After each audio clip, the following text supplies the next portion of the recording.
Olá galera, neste vídeo eu vou estar mostrando os avanços que eu tive com a cinemática inversa do manipulador antropomórfico, isso no MATLAB. Lembrando que essas aulas eu estou gravando com base nas aulas que o professor tem dado, então ele vai me ensinando, eu vou aprendendo e tento passar para o YouTube, para o MATLAB, deixando tudo em vídeo, para ter tudo registrado, tanto para mim quanto para quem for assistir. Espero que de alguma forma ajude. Então, o desenvolvimento teórico do manipulador antropomórfico já está no vídeo anterior. Se eu não me engano, parte 4 é o vídeo que vai tratar do manipulador antropomórfico. Toda a manipulação algébrica para o cálculo de Q1, Q2 e Q3 já vimos, ok? Então agora nós temos que colocar isso no MATLAB. E é o que vamos ver agora. A maneira que eu fiz, testei para alguns casos, funcionou. Acredito que não vai funcionar para todos, porque sempre vai ter algum ajuste para fazer, mas vamos ver como estamos até agora. Ok, lembrando que eu estou pelo MATLAB Online e todos os arquivos que eu vou estar mostrando estão numa mesma pasta, para que eles possam ser sincronizados entre si e as funções possam ser acessadas de um script para o outro. Então eu tenho essa função aqui de teste, que é apenas eu entro com os valores de L1, L2, L3, X3, Y3 e Z3, aqui é a origem do referencial 3 em relação ao referencial 0. E aqui eu chamo a minha função, que vai calcular por meio da cinemática inversa Q1, Q2 e Q3, passando esses argumentos. Beleza, então. Então vamos para essa função aqui, manipulador antropomórfico cinemática inversa teste 2. Ele vai receber essas variáveis que eu mandei, ok. E o primeiro passo é calcular Q1 por meio da função ATAN2. Já falamos dela, mas lembrando, é uma função que faz o arco tangente considerando os... Esqueci o nome daquelas 4 repartições do ciclo trigonométrico. Os quadrantes. Então nós temos dois casos, certo? Que lembrando do ciclo trigonométrico, eu tenho uma foto aqui em algum lugar que vai ajudar a explicar. Aqui. Lembrando do ciclo trigonométrico,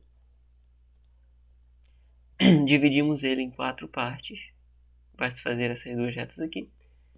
Se o meu ângulo estiver nessa parte da direita ou nessa parte da esquerda, eu vou ter que usar uma opção de equação, que é a que vai ter o cosseno no denominador.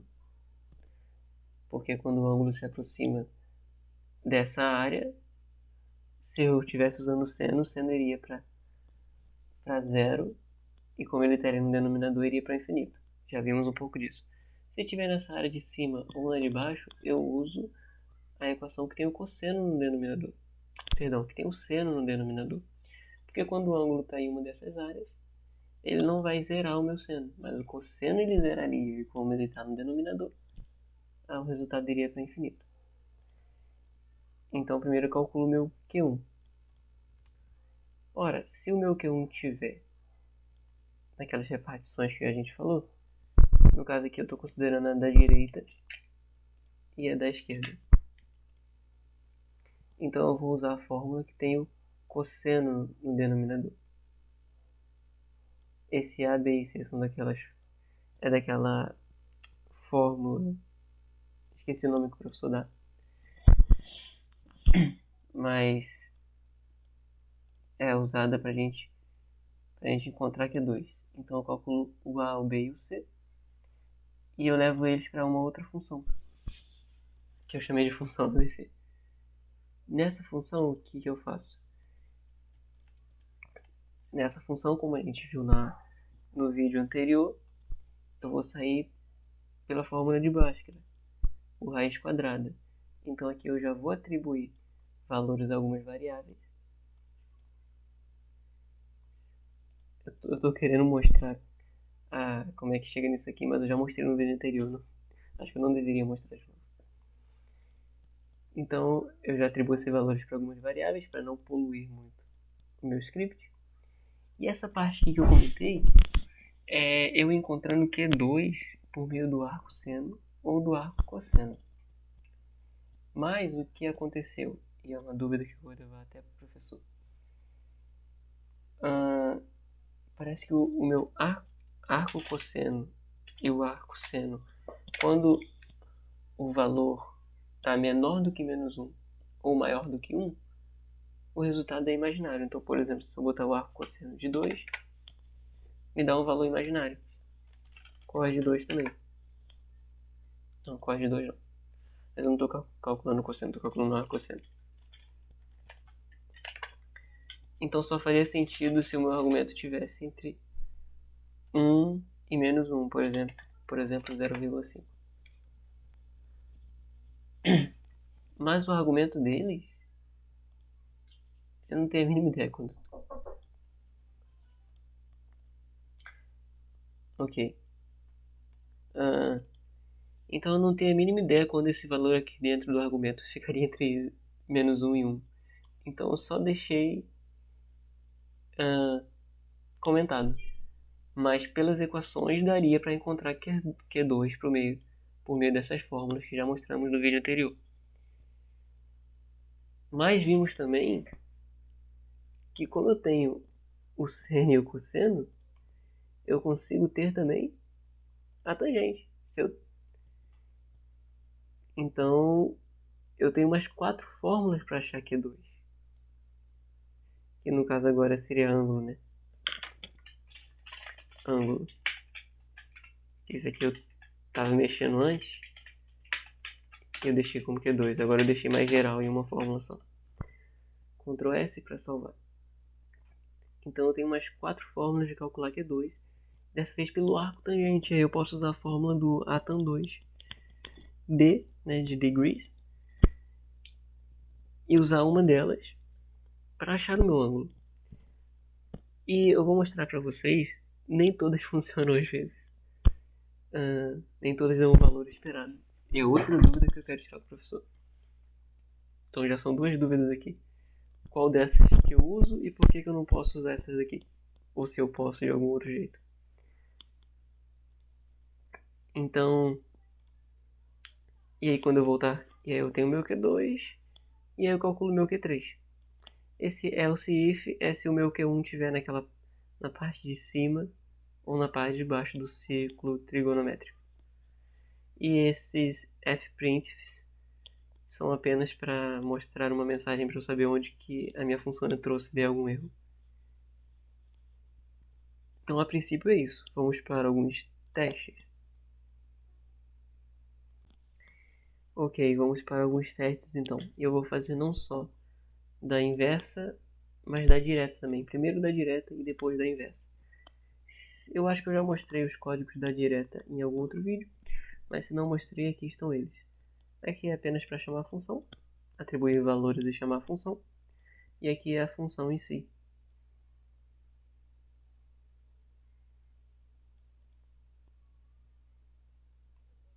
E claro que em algum momento eu tenho que botar comentários aqui em cima. Mas ok. Uma dica para testes é sempre usar valores bem conhecidos, como valores em cima desses 2 eixos aqui. 0, 90, 180, 270, 360, como 30, 45, 60, valores bem conhecidos, certo? Então, teste 1, cinemática direta. Vou chamar meu L1, L5, L2 e L3 igual a 10, 5 e 2. Preciso dar os tamanhos das partes do meu manipulador. 10, 5 e 2. Q1, Q2 e Q3, tudo zero, ou seja, nenhuma rotação. Ou seja, o resultado da origem de 3 em relação a 0 esperado seria esse aqui. Isso você consegue ver na sua mente. Ora, o robô não girou. Aqui, se você pegar o desenho dele e tentar enxergar na sua mente em 3D. O robô não girou. L1 é 10, L2 é 5, L3 é 2 Então você percebe que essa origem aqui estaria em o quê? Em 7 em x, 0 em y, porque y está para lá, e 10 em z. Então vamos ver. E aqui um ponto qualquer em relação à origem do referencial 3 eu vou deixar em 0, ou seja, está em cima da origem do referencial 3. Apenas para facilitar a vida. Esqueci de mudar, né? 0, 0. 7, 0 e 10. Beleza. Agora vamos fazer o contrário. Vamos entrar com o 7, o 0 e o 10. 10, 5 e 2. 7, 0, 10. E os ângulos têm que ser 0, 0, 0. Q1, Q2, Q3, 0, 0, 0. Show. Vamos para mais um teste. Teste 2. Vamos dar um giro de 90 graus no Q1. Agora, naturalmente, não tem que ter nenhum valor no eixo X, mas no eixo Y, sim. Então, vamos dar um giro de 90 graus no Q1, no sentido da regra da mão direita. O X bate em Y, o Y bate em Z, o Z bate em X. Tá aqui os giros. Realmente assim, nesse sentido. Então, vamos ver. 0, 7, 10. Como esperado. E agora a gente entra com isso na função da cinemática inversa. E tem que dar 90, 0, 0. Sim. Mais pra frente a gente tem que começar a fazer simulações em 2D e 3D. Vamos ver, né, como vai ser. Então vamos lá. X7, Y0, Z10. Ah não, é teste 3. Aqui. 0, menos 90 graus em Q2, 90 graus em Q3. 0, menos 90, 90. Vamos tentar enxergar primeiro na nossa mente. Muito importante. Então, 90 graus, menos 90 graus em Q2. Quem é meu Q2? Vamos aproximar isso aqui. Q2 é esse cara aqui. Se eu der uma rotação de 90 graus nele, ele vai girar para cima ou ele vai girar para baixo? Ele vai girar para baixo. Perdão. Ele vai girar para cima. Por quê? Isso é um conceito que a gente tem que sempre que relembrar. Quando a gente constrói o código, a gente faz tudo no geral, não considerando os ângulos. Mas temos que lembrar que o X bate no Y, o Y bate no Z, o Z bate no X. Isso é pela regra da mão direita que a gente está fazendo. Ou seja, se quando eu giro o meu eixo X está indo para o Y, é um giro positivo, de ângulo positivo. Se quando eu giro o meu eixo Y está indo para o Z, assim, indo na direção de onde o Z estava, é um giro positivo. Se quando eu giro o meu eixo Z está indo para o eixo X, é um giro positivo.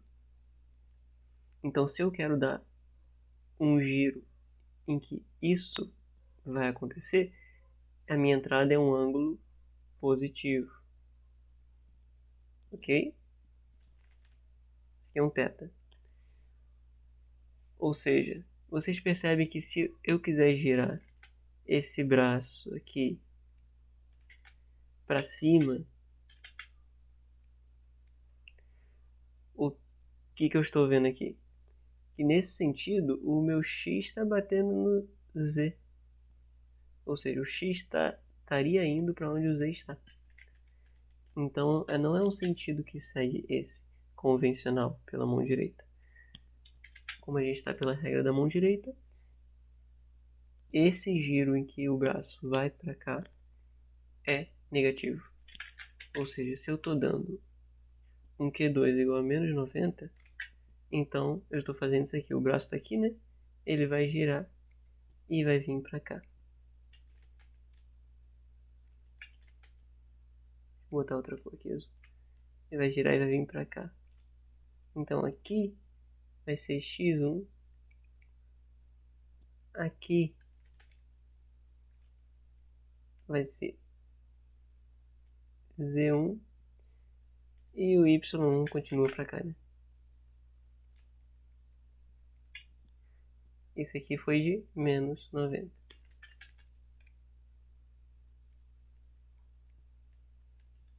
Se eu colocasse mais 90, o braço iria para baixo. E não pode. Ele não pode ficar aqui.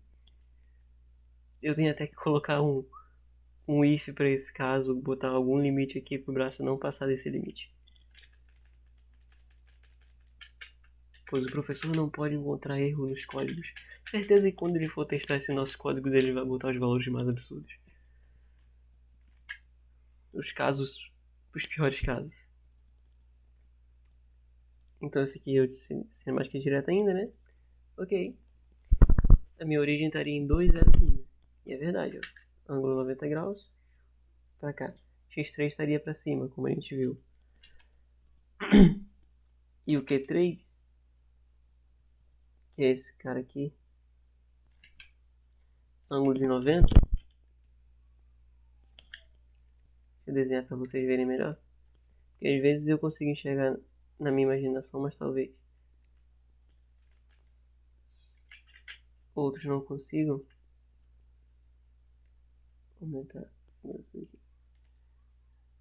Então esse aqui, depois que eu giro menos 90 graus, aqui vai ficar x1, aqui vai ficar z1 e claro, deixa vermelho mesmo. E aqui estaria aquele meu carinha ali embaixo. Esse, onde gira Q3. Então ele estaria aqui pra cima, certo? E aqui estaria o X3, Z3, Y3. Mas aí aqui eu dou um giro. E aqui teria X2, né? X2, X2, Z2, Y2. Então aqui eu dou um giro de 90 graus. Perceba, se eu der um giro nesse sentido, se esse braço for para lá, o X2 está batendo no Z2, então seria um giro negativo. Mas como eu estou entrando com mais 90 graus, vai ser para lá, porque o meu Z2 estaria batendo em X2, o que está de acordo com o nosso sentido. Então, como eu estou entrando com 90 graus, o braço vai para cá. Então essa parte aqui, ela vai ficar reta para cá. Então aqui é x3, o unitário de x3, né? Z3, Y3.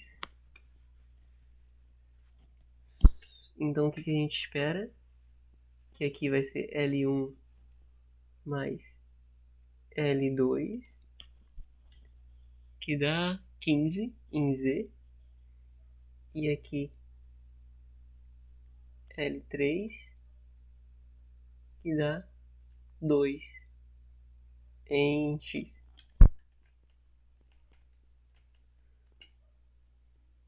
Dois em X, 0 em Y, 15 em Z. E vamos entrar com esses valores na inversa. 2, 0, 15.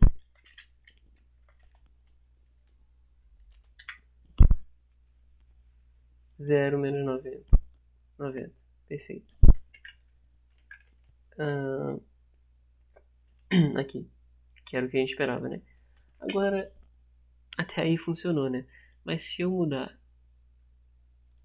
essa função para outra, por exemplo, eu vou usar essa outra equação aqui. Agora, quando eu calculo a inversa, ele me dá valores que Talvez estejam certos, eu não sei, não verifiquei. Mas não bate com o que a gente simulou.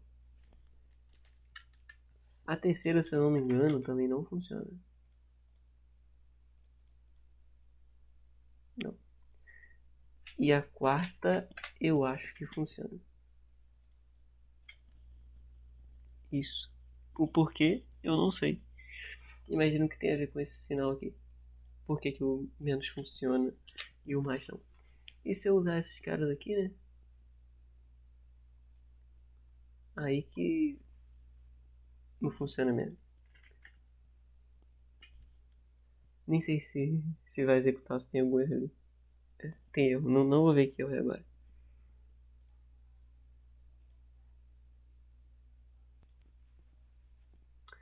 Tá, eu acabei vendo que erros estavam dando, já tem uma consertada aqui. E se eu executo, ele vai entrar naquele if, né? E usar o arco seno, o arco seno. E a saída são valores imaginários. E pelo que o professor tinha dito, se der valor imaginário é porque o robô saiu da sua zona de trabalho. Mas eu não sei se tem a ver nesse caso, porque não está dando imaginário por causa dessa raiz. Porque tanto o valor raiz 1 quanto raiz 2 não são negativos. Está dando imaginário por causa do arco seno e do arco cosseno. Que quando o argumento está fora do intervalo de menos 1 a menos 1 a 1, ele me dá um valor imaginário, não sei porquê. Mas até agora esse é o avanço que eu tenho tido. O que aconteceu agora? Pera aí. Ok, só te comentei aqui. Mas até o momento esse é o avanço que eu tenho tido com a cinemática inversa do manipulador antropomórfico no MATLAB.